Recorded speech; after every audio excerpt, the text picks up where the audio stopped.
The Wellness Show, episode 44. Welcome to The Wellness Show, a podcast on health and wealth. I'm your host, Tyson Bannigan, the founder of the Extraordinary Healing Arts Academy. Join me as we get the latest insight, tips, and strategies from wellness providers, coaches, and successful, heart-centered entrepreneurs, and much, much more.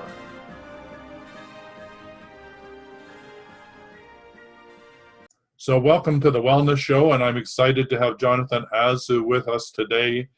And he's a Nigerian, and the exciting thing about that is I said, Jonathan, tell me about your name. Is that important? And he said, yes, it is. There's a whole cultural background to it. So Jonathan, I love what you were saying. So could you explain your name and the significance of it in your culture? Okay, well, I'm a Nigerian Canadian. I was born in Canada, but my cultural background is Nigeria, more specifically of the Igbo culture. And in the Igbo culture, your name has a lot of meaning, kind of like how in European cultures, like a coat of arms will depict like a lot of things about the family. In the Igbo culture, your name, your middle name or your last name, it will have a lot of weight and meaning, especially with regards to your astrology and where your life path is and where you're likely to go. So with Jonathan Azu, the full name is Azubike, but the abbreviation is Azu, and the name Azu refers to wisdom acquired from your past, like learning a lot about your past and getting to know yourself, and that you are the accumulated wisdom of your past. And that's what the name Azu means. Oh, I love that. That's very, very powerful. And having the knowing your name is really, in your case, knowing your lineage, knowing where you're from, knowing your culture, knowing your tradition, which all makes up who you are. So you described yourself as a master inner game coach. Is that correct? Well, I mean, I don't like to present myself as someone who is a master or enlightened. I'm definitely, always a student on the path. I definitely like to share my experiences and what I've learned with other people who, are not quite there yet. And I definitely do have a lot of knowledge and wisdom that I can bestow upon people. But I do consider myself a student who's always learning. I like that. We're all students until the time we die. So yeah, but maybe we should say help people become how to master the inner game. Maybe that's the way we should describe it, because it is an ongoing process. So how do you do that type of work? Do you do it as a coach? Yeah, I mean, definitely it's important that when interacting with someone, you help bring them to a point where they can look at themselves and look at all the pieces of themselves that have led to where they are right now, so that they can definitely turn inward and start looking at the parts of themselves that maybe they've been overlooking, that have been causing conflict in their lives, in terms of getting them to understand the cause and effect process of certain patterns of behavior and certain cycles that they find themselves in that they're kind of unaware of. And you get them to understand how, continually behaving like this or continually thinking like this is leading to this problem in your life. And then, we come together and we provide a solution for them so that they can move forward with a new understanding about themselves and their life path and their trajectory. I love that. So do you use different modalities to help them discover this? Well, yeah, definitely. I definitely encourage people to get into shadow work. One guy I was speaking with a couple weeks ago, I got him into doing what's called shadow work. I'm not sure if you're familiar with Carl Jung, where he encourages people to look inside themselves in terms of their past experiences, especially like the shadow, as described as by Carl Jung, is a part of yourself, a part of your subconscious mind, where a lot of your past experiences are, especially in terms of traumatic experiences or parts about yourself that you kind of like disown from your identity. And you throw that into, a lot of people subconsciously throw that into the shadow, but a lot of people don't realize that a lot of these elements about themselves that they've kind of like swept under the rug of their subconscious mind, it's still running the show, it's still running the program. And we all have quote unquote inner demons, to speak about it metaphorically. Our inner demons are kind of like in the dungeons of our shadows. Mm-hmm. And a lot of our past experiences, when we throw them into the dungeon of our shadow, a lot of our inner demons kind of feed off of that. Mm-hmm. And it kind of gives our inner demons strength. So once we begin to look within and understand our experiences, our patterns of behaviors, our cycles, we begin to cut off, I guess, that food supply to our demons, and we begin to start conquering our inner demons that are in our shadows, so that they can no longer run the show without us, because sometimes they run the show without us being aware of it. So once we become aware of what is, beneath that surface, that's what it is to know thyself. Mm-hmm. We can begin the process of moving forward in a way that is not going to cause conflict to yourself. I sort of like that. I mean, I get the image of dancing with demons. That, dancing with demons doesn't have to be a scary thing. It actually could be an opportunity to play with that part of yourself that really wants to get unlocked and come out and play. So, yeah, it sounds like very powerful work, and I do love Carl Jung's work. So, to unlock these demons, how do you go about doing that? Is this like you do this through conversation, or do you do it, what sort of ways do you do it? Is it just, how do you help people discover these inner demons? Yeah, definitely through conversation. We definitely probe, and once you begin to, sit and discuss with the person you're consulting with, you can begin to see a certain pattern that arises, and you ask some questions about their childhood, certain experiences that they had with their parents. Ask them, get them to open up about their insecurities and all the things that hold them back, and eventually you can kind of, as the quote unquote coach, you can kind of begin to see the patterns that are arising, and it's your job to kind of make them aware of that, and trace it back to the source. And it's a lot of it also is getting them to get into the habit of self-inquiry, where they start asking themselves questions. It's not just you asking the question, but you're encouraging them to find the answer themselves by engaging them in an activity where they start to question their own patterns and their beliefs and their paradigms and their perspectives, the way they see the world. Oh, that sounds powerful. So this methodology you give to them is something they can use for the rest of their lives then. Right. It's about giving them the tools to be their own guru, because you're not, I don't see myself as the guru, the one who has all the answers. I'm just kind of like removing filters from their perspective. Quote unquote enlightenment isn't really about gaining more knowledge. It's more about removing filters from your perspective that is stopping you from getting information about yourself. I'm just trying to help.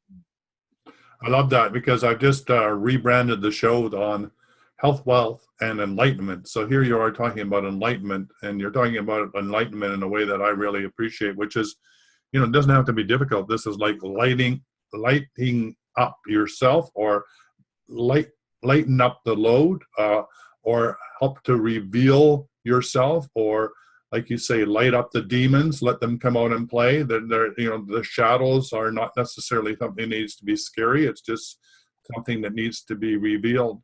So yeah, the whole concept of enlightenment for many people can get really quite complicated, that we have to go sit in the lotus position or go into the mountains or dwell in the cave. And you're really saying no, enlightenment is really allowing all of yourself to come present into the known now. At least that's what I think I hear you saying.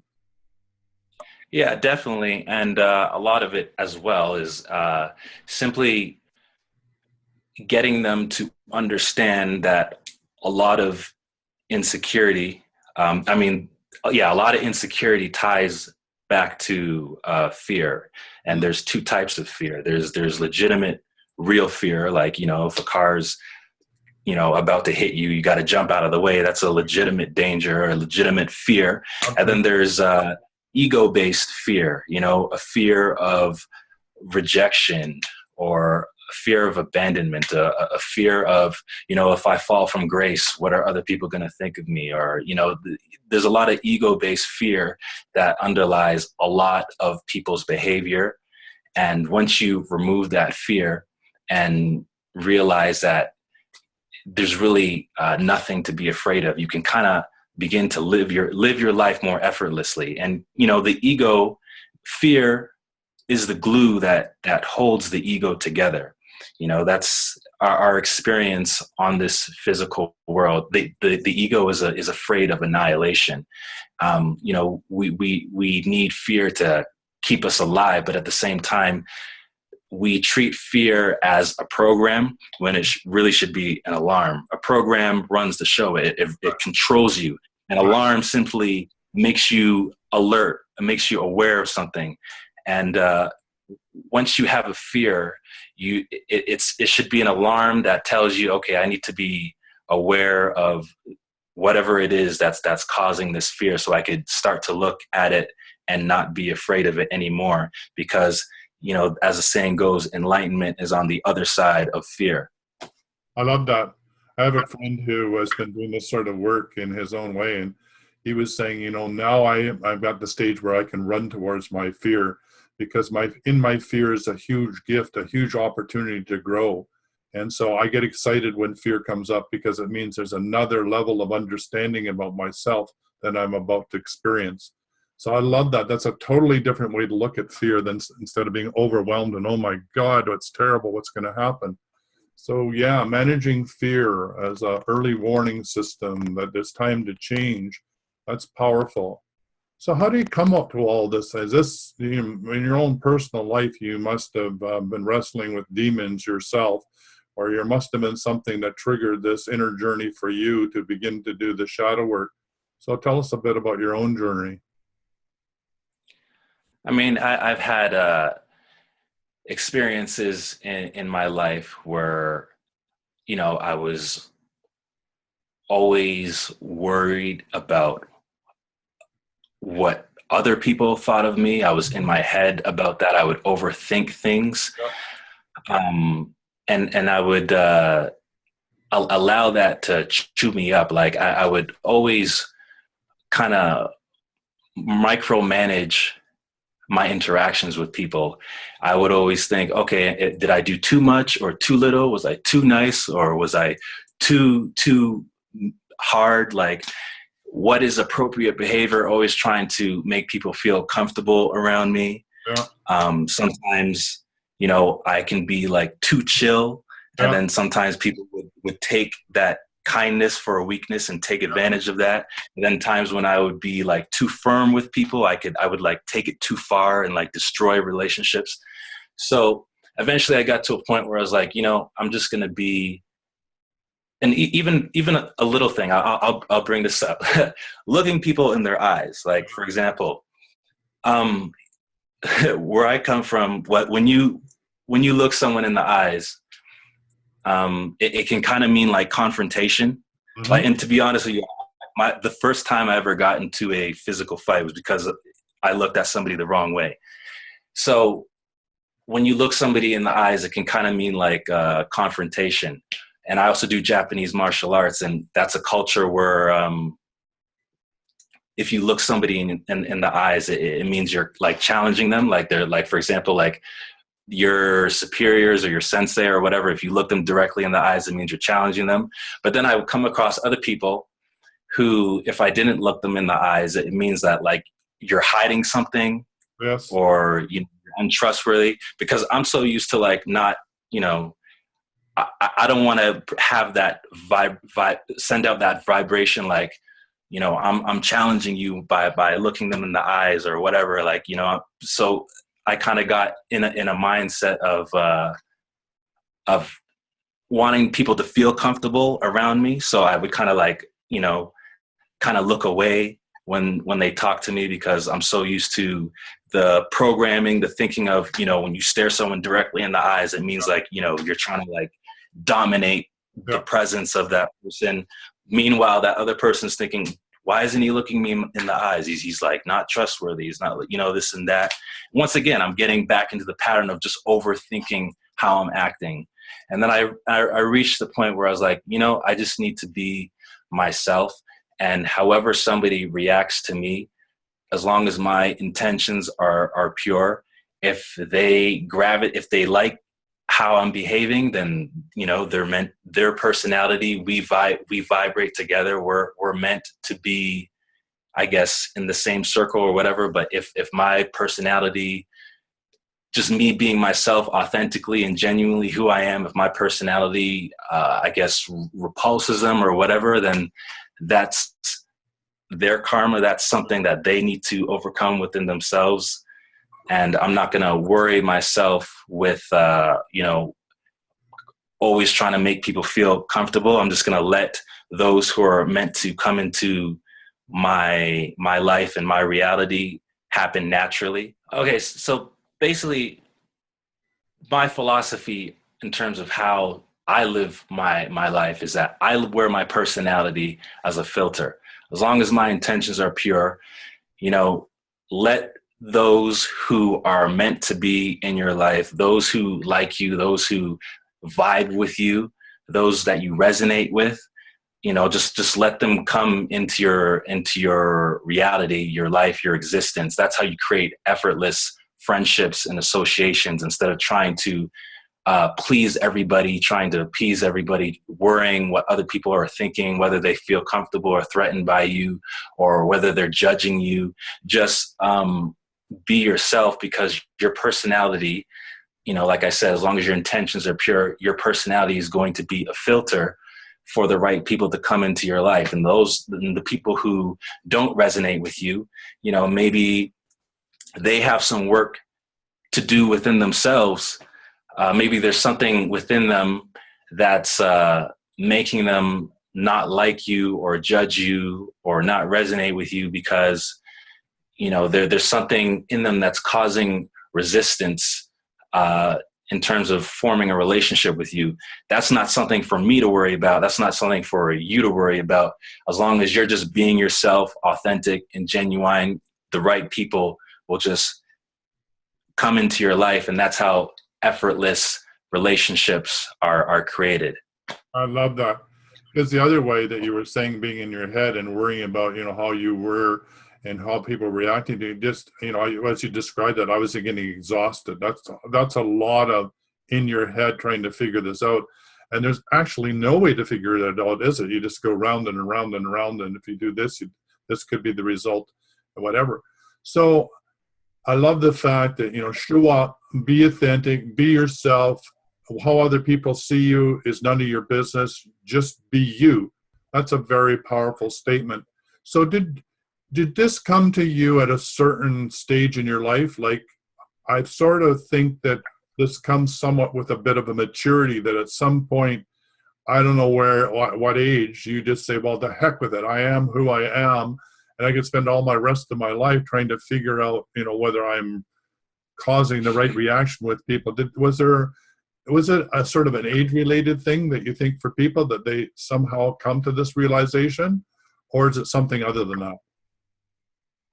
Well, from my perspective, I guess, the world according to Jonathan Azu, Yeah. I would say maybe it's like an age-related thing. People there tends to be a correlation between, when you kind of like hit your early 30s, that's when you kind of like, you're out of like your 20s mode state of mind, and you're kind of like in your, you know, uh, that's, they say 30s is the age of wisdom, that's the age when Jesus and Buddha, and not to compare myself to them, but that's the decade when when you start to kind of come into your own, and you just got out of your 20s. So I guess age kind of does have something to do with it.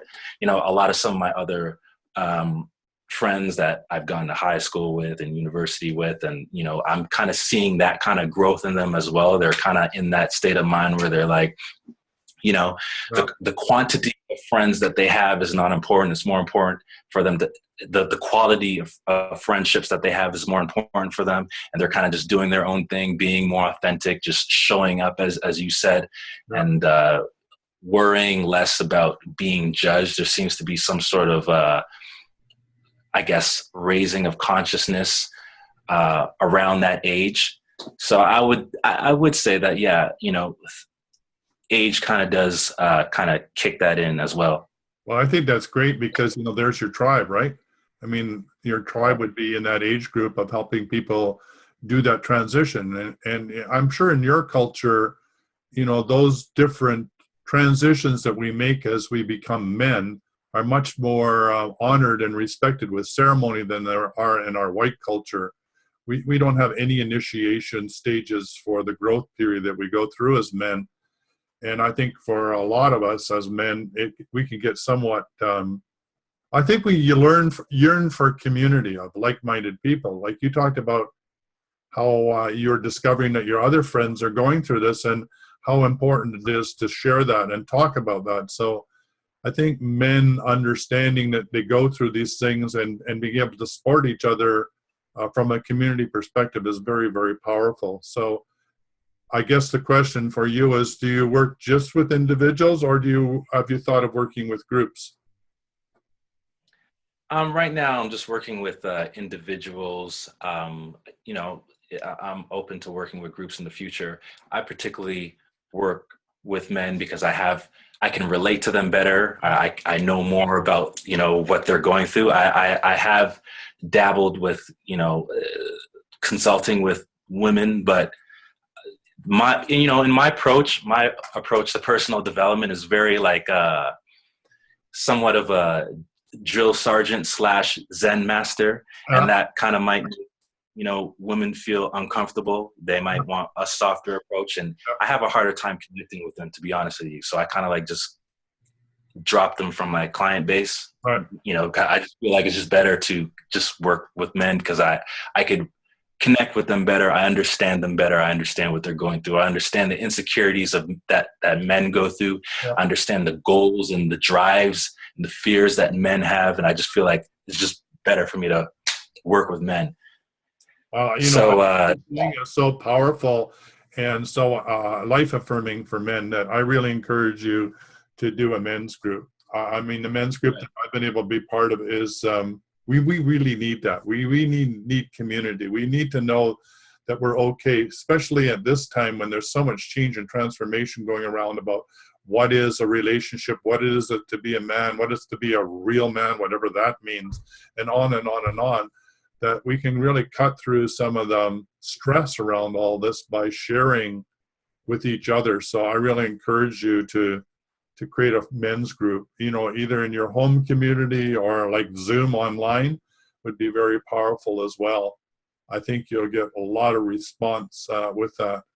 So Yeah, I think so. Cause when you start, doing coaching / consulting, you kind of like testing the water. Then, you start working with different people, and then you begin to realize who's resonating with you the most. And you kind of like hone it down and begin to, like you said, find your tribe. Yeah. And you begin to, pretty much focus on a specific group of people that you resonate with the most, that you understand the most, a specific group of people that you feel you can help the most and provide the most value to.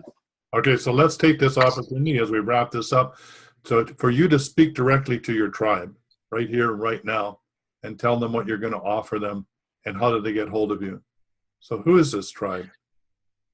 Who do you want? Okay, well, I want to help men of any age, to be honest with you, who want to bring out the greatest version of themselves, who feel that they have things that are holding them back, who want to change the trajectory of their life but need a little guidance, who want to become aware of what's holding them back and want to become aware of the things that they have within themselves that they can really turn up a notch and take themselves to the next level of their evolution, so that this can trickle down in all areas of their life, from relationships, family, business, work. Once you remove the fear and insecurities and the things that are holding you back within yourself, this trickles down to all areas of your life. So there's a lot of benefit to that. So in terms of getting a hold of me, I just first want to mention that, I currently am running 2 websites. One is ascensionlifestyle.org. My wife and I are running that.